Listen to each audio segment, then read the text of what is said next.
आप सभी को मेरा प्रणाम। आज 14 अक्टूबर 2024 है, सप्ताह का दूसरा दिन। आप लोग कंफ्यूज ना होना, सप्ताह मंडे से नहीं शुरू होता, संडे से शुरू होता है और सैटरडे को हफ्ता ख़त्म होता है। बच्चे कंफ्यूज होते हैं कि सोमवार से ऑफिस खुल रहा है या स्कूल खुल रहा है, तो उन्हें लगता है आज से शुरू हो रहा है। क्लियर हो लें आप लोग, संडे से हफ्ता शुरू हो रहा है। भोलेनाथ का दिन है, मैं कहूँ इष्ट देव का दिन है। जो भी जगत पिता है मैं उनको प्रणाम करता हूँ। आज का दिन जो है विश्व मानक दिवस के रूप में मनाया जाता है पूरे विश्व में।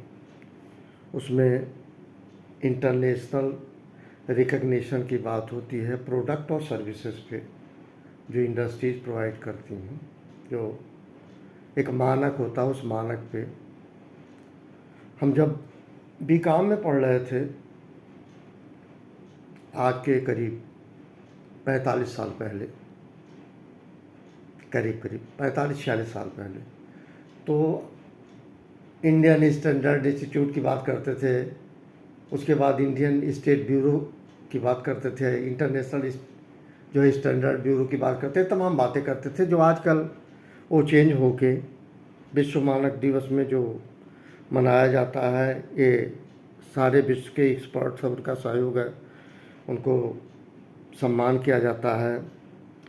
आईईबी है, इंटरनेशनल जो है स्टैंडर्डाइजेशन है। उसके बाद कम्युनिकेशन के क्षेत्र में ऑर्गेनाइजेशन है। उसके बाद एक सर्टिफिकेट एक्चुअल में लोग जारी करते हैं, आईएसओ है, इंटरनेशनल स्टैंडर्ड। उसके पीछे ये है कि मानक ये है कि ये अच्छी चीज़ है। जब भी इलेक्ट्रॉनिक के क्षेत्र में, टेलीकम्युनिकेशन के क्षेत्र में है, मैं सिर्फ सीधे बात कर रहा हूँ प्रोडक्ट और सर्विस इंडस्ट्री, जो भी उसमें एक मानक तय होता है। जब हम कोई सामान खरीदते हैं तो कहते थे, हमको याद है 11-12 में, कि ये ISI मार्का है कि नहीं है। उसके बाद ISI ISB हो गया।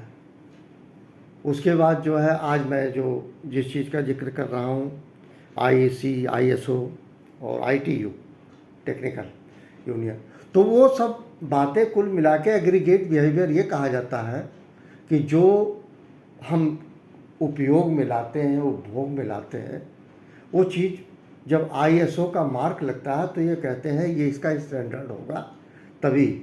नहीं तो आप रेडी वाले से खरीद सकते हैं सामान। साबुन वो लोग भी बेचते हैं, साबुन अच्छे भी बिकते हैं, ISO का मार्क देखते हैं। मैं देखा हूँ तमाम आइटम, इलेक्ट्रॉनिक है आइटम, तो देखते हैं ISO है कि नहीं है। उससे ये तय हो जाता है कि ये मानक पे खरा उतर रहा ये सामान है। मैं इससे ज़्यादा इसमें नहीं कुछ कहना चाह रहा हूँ। आज का दिन इस बात का है। मैं मेडिटेशन पे कुछ कहना चाह रहा हूँ, जिसको कहते हैं ध्यान। मेडिटेशन एक ऐसी चीज़ है जो सबको करना चाहिए, ध्यान करना चाहिए। सबसे पहले जब सोकर उठता है व्यक्ति तो पृथ्वी को नमन करना चाहिए, ये ज़रूर नमन करना चाहिए, क्योंकि मेरा भार वो सह रही है। उसके बाद प्रार्थना की मुद्रा की बात होती है। जब हम प्रार्थना करते हैं तो हम दोनों हाथ जोड़ते हैं और मस्तक नीचे होता है, झुका होता है। और मुझे लगता है सारे विश्व में करीब करीब यही चलन है, जो प्रार्थना की मुद्रा है, मस्तक झुका हुआ, दोनों हाथ जोड़ा हुआ। इससे कहते हैं प्रभु तक आसानी से पहुंच जाता है आपका प्रणाम और समर्पण, और इसमें गहराई आती है। जब आप हाथ जोड़ते हैं तो हृदय के सामने होता है, तो इसमें गहराई छुपी हुई है और आपको सकारात्मक ऊर्जा देगी। ये मैं ध्यान की मुद्रा की बात कर रहा हूँ, प्रार्थना की मुद्रा की बात कर रहा हूँ। ये करना चाहिए सबको, एक बात। दूसरी चीज़ कि जब कभी आप कष्ट में हो, विपरीत परिस्थितियों में हैं, बहुत तकलीफ में हो और कुछ सुझाई ना दे रहा हो, तो आप बैठ के 2 बार सांस आप लें या सांस छोड़ें, दोनों क्रम कर सकते हैं। और उसके बाद आप ध्यान की मुद्रा में हाथ जोड़ के थोड़ी देर के लिए शांति से बैठ जाएं।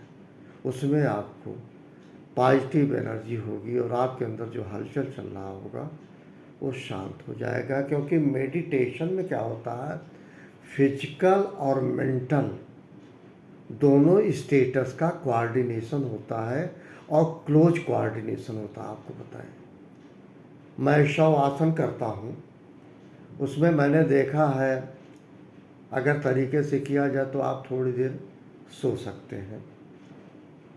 ये मैं बहुत सोच समझ के कह रहा हूँ। मैं सभी से कहूँगा मेडिटेशन मैंडेटरी है जीवन जीने के लिए, और उससे ज़्यादा महत्वपूर्ण है प्रार्थना की मुद्रा। मैंने विपरीत परिस्थितियों की बात बताई।